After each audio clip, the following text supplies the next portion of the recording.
Last story is a bit of a doozy, meaning it's kind of lengthy. So buckle up, folks. The title is This Texas Teen Wanted an Abortion and She Now Has Twins. Do you want me to sum up kind of the beginning part? You can kind of tell that the first, it's a long, pretty long. Okay. Like the first, So this is kind of a lengthy story from the Washington Post, and again, if you want the whole story, I'll be in the show notes below. So you can go, and it actually is well written. It's an interesting story for sure. The tagline is Brooke Alexander, who's the teenager in question, found out she was pregnant 48 hours before the Texas abortion ban took effect. Now, to be clear, this isn't the Roe v. Wade decision. This was a Texas heartbeat ban, essentially saying that if a heartbeat could be detected, which is around 6 weeks, then you're not allowed to get an abortion after that point. So anybody who, didn't know they were pregnant or whatever, they could be a lot further along than 6 weeks. It was past the point where they could have that done. So they have to either travel out of state, pay lots of money. Anyway, so basically when she found out she was pregnant, she went in and got an ultrasound and found out she was 12 weeks along. And which is past that point of being able to have an abortion. Right. And, well, actually, she had 48 hours before it took effect. Yes, so she was trying to figure out what to do in that 48 hours and wound up deciding to keep the babies and had twins. Yeah, which is crazy. I think sort of the story, they get the ultrasound to find out what she has, and they find out it's twins. Okay, what are we going to do? Again, she's a teen girl trying to figure out what's going on, all this kind of stuff. But yeah, she... from what I can understand, she went to the abortion, or not the abortion clinic, but the ultrasound clinic, and it wound up being one of those, what is the word, like pregnancy help center type of things. There's quite a few, like they're Christian groups, basically. Yeah, it's a pregnancy center like that Hope offers... Life Centers, like a crisis pregnancy center. Yeah. And they are often religiously affiliated, but basically they offer free ultrasounds, knowing that, people see an ultrasound, it kind of brings the humanity to what's happening. And then they can do counseling to say, okay, what's your decision? And we want to help you make the best decision.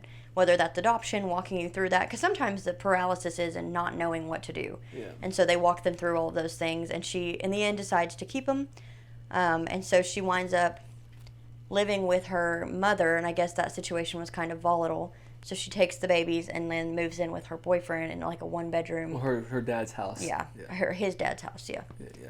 So, but it's an interesting story. Like, there's a lot of detail to the story. And when I first saw the article, I thought it'd be from a different angle than it was, as far as being more bashing than I thought it would be. But the interesting part of the story for me is that if you take time to read this whole story, that she goes through this, and at first she's very much pro-abortion, very much like she just said at the last minute, I can't do this right now, and it follows through. Then when she has the babies, the reporter asked her again, said, okay, so now that you've had these twins.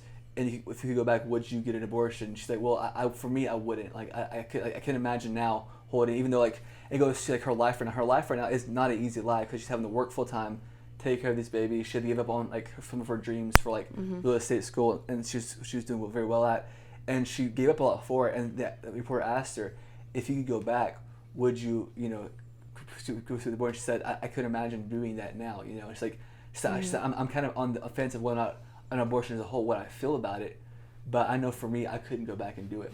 And I thought that point was interesting from a culture perspective, because in the culture today, if you are pro-life, you're looked at as anti-woman, anti-women, anti-culture, anti-what's right. You're looked at as a bigot in some sense of the word. You're looked at as a woman hater, someone who is not shouldn't really even be allowed to exist in the culture from like a culture standpoint, from a mob mentality standpoint.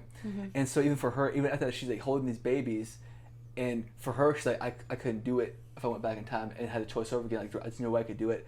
She's still at that point where it's like, because from a culture point of view, if you look on social media, you look on, TikTok, Instagram, all these platforms, and the culture as a whole, Hollywood, even a lot of news outlets, it's very much pro-abortion, and that pro-abortion is a right. It should be a right for everyone, and it's anti-women if you don't agree with abortion. And it's interesting from a cultural perspective, looking at that even with the proof in our hands, like there's still that cultural pressure of, because when you get all your, I think in the story about she kind of heard about the abortion bill taking place, but but it was all anti the bill, agreeing with the bill. I actually hit the steel chair in the head, but that's great. Wow. Yes, but Did you make that happen on purpose? What kind of voodoo is going on in here? I can't. Who is this? That's Bret Hart. Anyway. With the pink folding chair? Yes. And no shirt wasn't on. he a singer for Poison? I don't What? know. Well, he just fell on my head, and you weren't there to save me. So. Well, I think there was... Okay, whatever. Where did it even fall from? Up there. But anyway, so back to the important issues of the day. But it's interesting that when you have your entire influences coming from social media, when you have all your influence coming from one point of view, one side, that influence is going to have a big impact on you, because that culture is this very strong voice. And if that culture is a very strong voice in your life, you're not going to have the even when you are faced with the facts, sometimes it's still even hard to know what to think or know what to believe in those situations. Mm-hmm. I had a lot of thoughts and a lot of mixed emotions while reading it. It kind of takes you on a roller coaster. The story is I feel like it tells the story very well, and I feel like it doesn't really take a side for the most part on what's right, what's wrong, as far as politically speaking or religiously speaking. Yeah. But I just thought it was interesting seeing her story and her progression towards that now, where she's she's unsure what she believes on abortion. Mm-hmm. And I think it's very kind of hopeful too, because when you look at that, even though she went through what the culture would say is, well, she had to give up her career, she had to give up her life to do this. Yeah. But she's like, I would do it again because I look at these babies, I'm like, there's no way I could ever. Well, she talks about in the beginning when she married her boyfriend or the dad, how she knew it was going to be really difficult. Mm-hmm. And she said, I know our life ahead is about to be really hard. But I think, so I think on paper, you can look at a situation and say, X is wrong, mm-hmm. Y is correct, mm-hmm. and this is wrong, don't do that, and this is going to be hard, do X, Y, Z, and everything will be okay. But in the actual day-to-day, everyday life, living it out, it does get messy. And in a real situation with, the relationship with her mom that wasn't all that it could have been, their financial situation could have been different, the education system, opportunities, where they live. There may have been other things not in the article that have played a factor in, mm-hmm. in where they're at right now. That's not as clean. It's not as nice as it is on paper to say abortion is wrong and whatever. But I liked that she understood it was going to be hard, and she admitted that it was very, very hard. It's about taking responsibility. Day to day. And she looked at the cost of it that would affect her, and she said, you know what? And after she had the baby, she really realized this was more important than that. Mm-hmm. And I think that's where culturally it's so polluted up in social media and in the culture that they put the cost of having a baby as this big burden, and there's no value on the other side. When the reality is there's more value in providing life for that human being and having those children, having the babies, and watching their lives grow up. They make it sound like it's always going to be a dread. It's always going to be, you're going to lose everything. It's awful. Mm-hmm. It's all these wrong emotions and these bad emotions, bad feelings. But in reality, even though it could be hard and difficult, she even says the joy from this outweighs that. Even though it is hard, I'm having to work a full-time job, taking care of these babies, all this stuff, and our boyfriend had to join the military to help support this.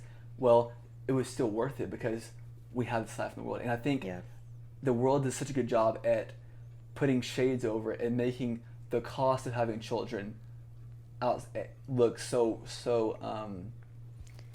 big.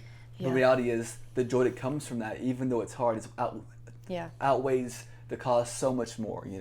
And I think one thing that people think pro-lifers, the church think behind is the joy that comes from having a child, the joy that comes from seeing that life grow and become great. Something that kind of did make me laugh, but it made me just kind of take a step back was she goes on to talk about, she says she picks up her daughter and holds her close. She's kissing her head and the baby stops crying. She says, I think they can smell me and that makes me feel so special. Brooke knew the little things about her daughters that no one else would notice. Olivia had a higher-pitched cry. Kendall was harder to soothe. You could always tell when they were about to wake up, she said, because they would start to smile. So she's talking about how sweet it is and how she loves them, and she's been getting to know them, and how mothering was coming naturally to her, and it made her feel super proud of herself. Mm-hmm. And then in the end, she mentions She considers all the things that she'd lost, and the article says long nights at the skate park, trips to the mall, and dropping $30 on crab dinners just because she felt like it. Yeah. And it's like comparing and contrasting those two things. And when you really think about it, that freedom to just go do all of those things kind of pales in a comparison when she's talking about the experience that she had becoming a mother. Yeah. Not that we're, I don't know, it's one of those things when you're reading it, you realize how important it is to make this decision with your eyes wide open and be in a position to be able to handle look at it. it clearly. Yeah. You got to look at it clearly because, again, the world does such a good job at highlighting the things you lose, so to speak. Yeah. That it doesn't do a very good job at promoting the joys that come from having children. Yeah, Not but that it I would doesn't love, have to. but Not yeah. every situation has to be like this, and that's what I think what the pro-life movement could really do well to show. Is it doesn't have to end up like this. I don't agree with everything in this story, but if you go read this, I encourage you to go read this whole story because it is a very interesting story to see kind of like what transpired through her life, and kind of through her eyes. I think it was a very good story to kind of go through overall. But that has been our topics of the week. Now coming up, we have our conversation.